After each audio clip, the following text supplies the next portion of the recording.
Monday, the 4th of October 2021. Quest for the Soul and Spirit. I am 62 this year.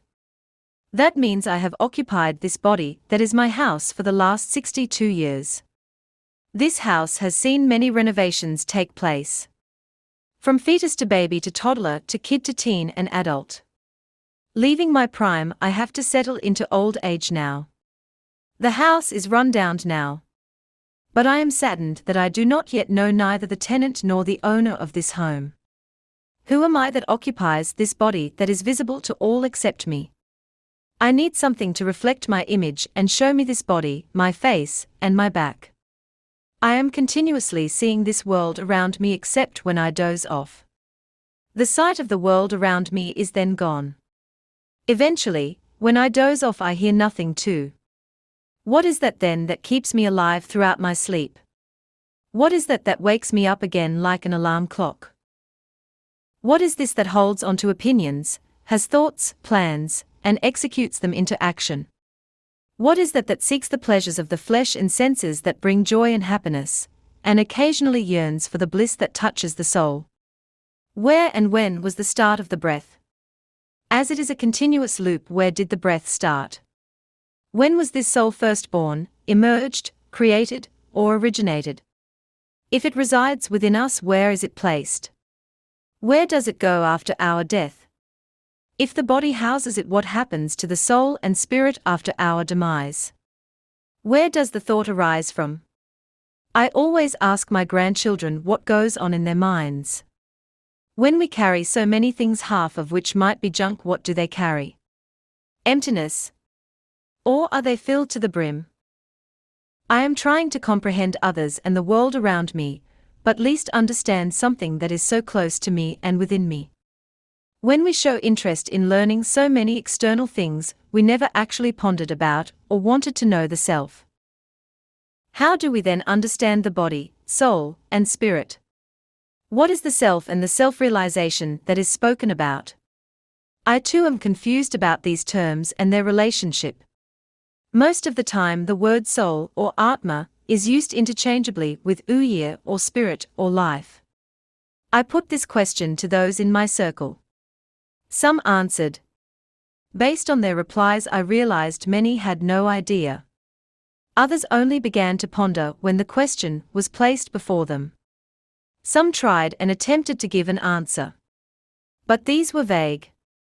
Some asked for some time to answer. While many only had a vague idea, some replied based on what they read. No one could express it with confidence. I guess these questions never arose in the minds of many. I can't blame them. To a housewife, she retires tired and exhausted, having woken up early to attend to her children and husband, caring for their needs, cooking, washing, cleaning, bathing them, dressing them up and feeding them, seeing them off to school, and putting them to bed. She would be the last one to go to bed drained of her energy and exhausted. To the breadwinner in the family, he has thoughts about the day's work and comes home exhausted too. The teen has his studies to focus on and is mentally exhausted. Only those who have retired from all activities like me have the time to think, reflect, and ponder over many things, including these. I searched the net for answers. We understand spirit to be Brahman here. Nothing else turned up in my search. Though I would very much like to visit my aged mother, because of travel restrictions during these times of the pandemic, I have to be satisfied by just talking to her over the phone. Each time I call, I am amazed by her spirit. She tells me that she is fine and blesses us. I am proud of my wife and children too, who stood strong in the face of having to go through much distress and pain when the unexpected took place. I wish others too could be as highly spirited as them. Agathya always reminds us to have our spirits high. Only then can the remedies, medication, treatment, etc. work. Only then can he do something on his part too. The moment we give up, even the gods cannot save us, he says. Agathia told the relatives of a dead man that his Atma had given up the fight and asks that he take him back. Hence all the remedies and parakaram and effort did not work. Agathia told someone to ask her Atma what it wanted and connected her with her soul momentarily when she wanted her ailment to go away. Sri Raghavendra tells those who tried to defame him that the boy engaged to play dead by them could not be revived as his Uyir had left. When devotees of Sri Desai asks why he refused to save a dead child, he replied that the Atma had already taken birth elsewhere. What does science have to say? Something is considered dead if there are no signs of life in it. We look out for the breath and warmth in the body initially to immediately ascertain if someone is alive when he or she collapses or becomes unresponsive. The doctors verify it. The post-mortem reveals the rest. There are tales of people brought to the burning yard to be cremated who have arisen. There are tales of people who have been certified dead have arisen too. When Agathia asked to have his replica at Agasthiampala made in bronze and brought over to Malaysia, he said I should give him the form and the Uyir or life to it. He had us chant 100,000 times his mantra, but we could only manage 45,000 that day. Coming later in the Noddy, he told us that he had accepted the puja. By this, I gather that he implies that we can give life to the object of our worship, be it brick, stone, granite, bronze, or any other metal, just as we give form and life to the numerous deities too. I believe all the deities take on the form that we give them, be it the village deities, or Kaval Devam, ancestral deities, or Kula Devam, the pantheon of gods and goddesses, etc. The deities known to instill fear and terror stand before Agathia in obedience, and we are shown the gentle and compassionate side of them. When someone was fated to switch his faith for another religion, the deity announced in advance that he would not come within him henceforth. Another deity was told that since he took up the path of the Siddha, they would refrain from coming within him too. When Agathia's statue is ceremoniously bathed and garlanded during his vijaya or celebration, and he is ushered, invoked, called upon, or arrives of his own accord, he appears jovial and speaks with us casually. When I placed him in an environment conducive for Tavam, or the state of meditation, he speaks with long pauses, as if coming out of his meditative state, and returning to it only to come out of it again. Would I be wrong in equating them as follows? The physical body is an instrument, and the test results, or our daily experiences, are conveyed and stored in the soul that already carries the imprints of the past, present, and future, all desires and past karma. As one travels the journey of life, seeing things, hearing things, tasting and touching and inhaling the scents and aroma, these are registered in the archives of the already overloaded soul. The soul is bombarded with the assault of the senses. Then we have emotions to deal with. These experiences either enrich it or degrades it. The spirit in us is a portion of the larger prapancham and stays aloft as a watcher. The spirit that is aflame within us drives us, watching everything happen without intercepting, passing its energy to keep us alive. I believe I had connected with the soul in the numerous encounters with the divine I had that I shared in the last two posts. The soul connected with God briefly arising in a state of bliss. Joy and happiness are superficial while bliss is deep and reaches the soul. Does that mean the soul resides deep within our recesses? In summary, am I right if I deduce that Udal is the body? Poral is the soul. Avi is the spirit. Udal was given by the parents. Soul registers everything. Spirit enlightens us. Man is a complex entity. He is made of 96 tattvas, we are told. Through concerted devotion, prayer, and puja, and its grace, the higher spirit, larger prapancham, channels its energy into the vessel, transforming its very nature. When this happens, the body goes through various transformations and finally disintegrates into its very basic elements. We are told about the transformation that takes place, that of the Asuda Deham becoming Siddha Deham, and later Pranava Deham, and finally Jnana Deham, and Oli Deham. If these changes are towards the physical body, what happens to the soul and spirit then? I guess everything has its time. I guess I have to continue to sit and prod these questions myself till the answer arises within me. I came to realize that each has to find out for himself. It was only possible by self-vicharam, or inquiry, or questioning oneself till the answer appears from within. No scripture or texts can show us the soul and spirit, though they might try to define them. To define something or understand it is different from taking it into our hands, holding it, touching it, feeling it, seeing it, smelling it, and hearing it. I guess the next step is to witness and experience the soul and spirit. Monday, the 4th of October 2021. Clarifications from Agathya. After reading my last post this morning, a devotee was mooted to sit with a paper and pen by Agathya. Agathya revealed further about the subject, that of the body, soul, and spirit, immediately after I posted it.